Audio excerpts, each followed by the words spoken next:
Hi, this is Jack Stanley, and I wanted to talk about books a little bit.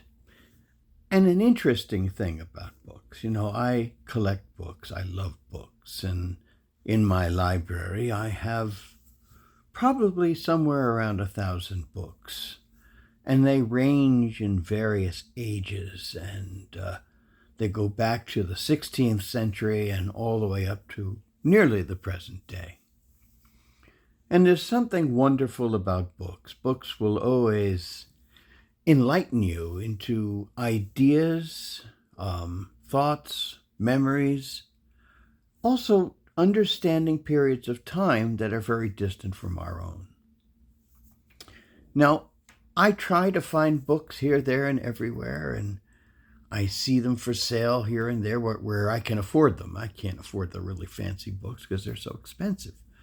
But I look for books in the range of like $10, $20 each, that kind of range. So I don't really get a great deal of the really fancy ones.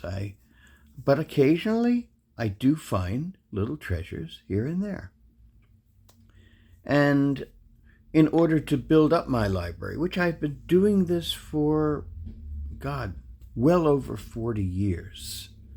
And so my library has a mixed, somewhat Whitman sampler kind of look to it because it has all different kinds of books and information, which help me. Because as I said many, many times before, I like to learn. I like to keep learning. And so my library is my great teacher. Now, one of the interesting things about books is not only what they contain or what they're about, it's where they have been, who have owned them. We don't know who was the owner. More often than not, we will never know. But on certain unusual chances and unusual moments, I find a book and it's signed. Now, that's no guarantee you're going to figure out who it is either sometimes. But if the name is important enough and big enough, you will find the information.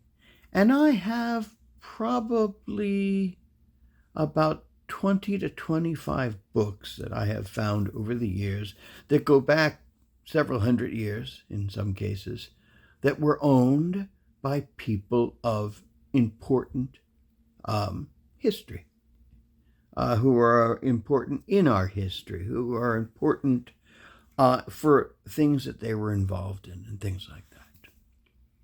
Now, perhaps one of the more unusual people who I've discovered in one of my books is a fellow by the name of William Plumer. Now, probably a vast majority of you will not know who William Plumer was. Well, he was a lawyer, a Baptist preacher. He was a politician. Interesting combination. He was from Epping, New Hampshire. He was born in 1759, and he lived all the way up to 1850. Lived a very long life. And he was a politician that was involved in various fields. And let me just give you a little bit of information here. He was in the New Hampshire House of Representatives from 1785 to 86, then again in 1788, then again in 1790 to 1791, and lastly in 1797, where he was the Speaker of the House of Representatives in New Hampshire. He was in the U.S. Senate from 1802 to 1807. He was in the New Hampshire Senate from 1810 to 1811. He was governor of New Hampshire in 1813 and 1816, 1819. And he was the founder of the New Hampshire Historical Society, to mention a few things. There are some other parts to his history that are very fascinating. And that is that he was a diehard Federalist, very much so, a New England Federalist. And the New England Federalists were very, very, very strong in their beliefs and their understandings of politics. And the one thing they were not happy about was Thomas Jefferson, because the Republicans, as they were known then, later called the Democratic Republicans, had a very different philosophy than the more mercantile New England Federalists. And when the Louisiana Purchase took place, it seemed to Plumer and to many Federalists that the country had gone to hell, and they were favoring Virginia, and they were favoring basically the South and the Southern system much more than they were favoring the Federalists. And he became one of the firebrands in the movement for a secession from the United States. And he pushed this really hard. They had all kinds of meetings and stuff like that. And of course, eventually, there were gatherings, and they never totally amounted to anything, but they were serious about what they were doing. And it all kind of blew up. It all kind of finished off the Federalist Party, if you think about it. The Federalist Party, after all of this, just went to pieces. And lots of the members of the Federalist Party wound up in various other parties. And eventually, our friend, Mr. Plumer, becomes a Republican, a Democratic Republican, which is rather interesting. And he serves as governor as a Democratic Republican. Quite fascinating, isn't it? He just changed his tune and continued on his way. The book that I found that was his, which you see in the beginning there, you'll see the front page, was this book here. This is the Quarterly Review, and William Plumer signed it in several areas, actually.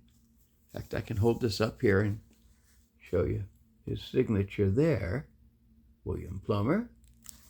And of course, he signed it on the front piece, and he also signed it in the middle of the book, too. I guess just to make sure you knew whose book it was. He didn't want anybody taking it. So I gather this was part of his private library. And think about that period of time. This book covers October through December of 1811. This is an amazing period of time, because the United States is on the breaking edge of declaring war against England.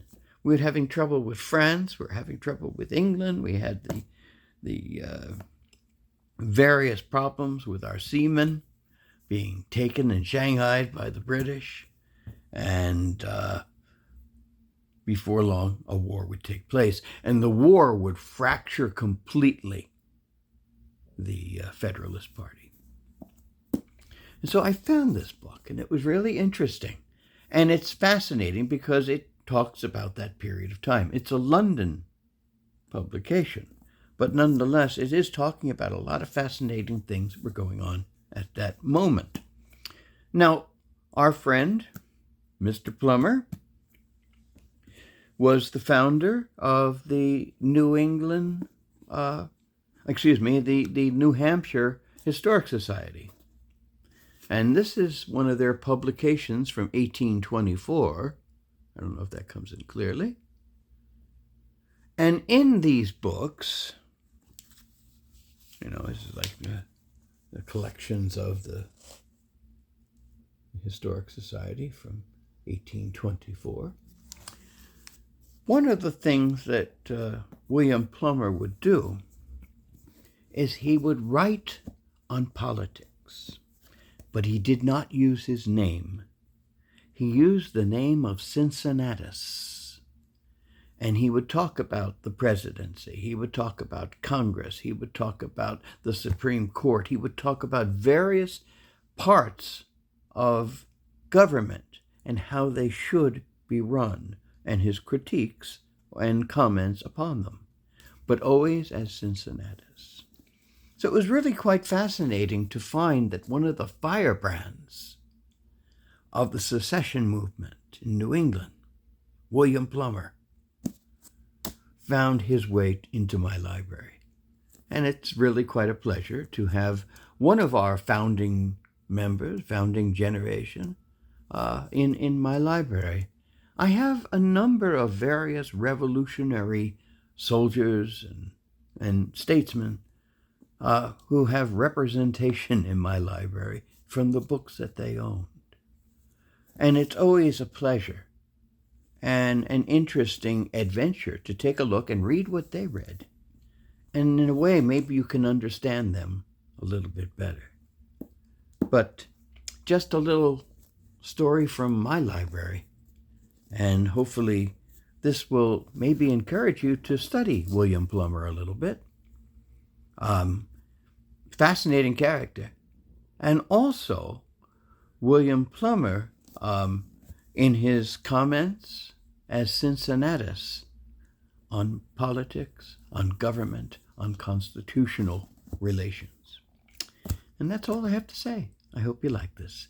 And if I may mention, just before I close up, if you like this channel, if you like the stuff we do, please make sure you subscribe. I'd love to have everybody involved with this whole thing. And I hope, as I start to really start talking again, because I haven't done many talks, that we can start to get more of a dialogue and have questions and answers, and maybe do some live stuff where maybe I can answer things live with a grouping of people who might be joining a thing I put on. So outside of that, thank you and have a great day.